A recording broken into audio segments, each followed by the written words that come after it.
বৈষম্যবিরোধী ছাত্র আন্দোলনের শুরু থেকেই সরব ছিলেন জনপ্রিয় অভিনেত্রী পারসা ইভানা।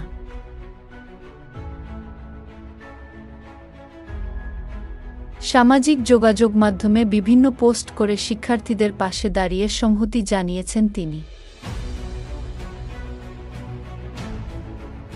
এবার শিক্ষার্থীদের সঙ্গে পথে নামতে চান এই অভিনেত্রী। পারসা ইভানা নিজের ফেসবুক পোস্টে লিখেছেন, উত্তরাতে রাস্তা পরিষ্কার করার জন্য অথবা দেয়ালে যদি রং করা লাগে, আমি সাহায্য করব।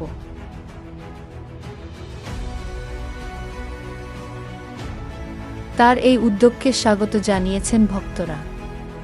একজন লিখেছেন, অসংখ্য ধন্যবাদ আপনাকে, এজন্যই আপনাকে আমাদের এত ভালো লাগে, পাশে আছি ইনশাল্লাহ। এদিকে ঢাকার ট্রাফিক নিয়ন্ত্রণ করছে শিক্ষার্থীরা।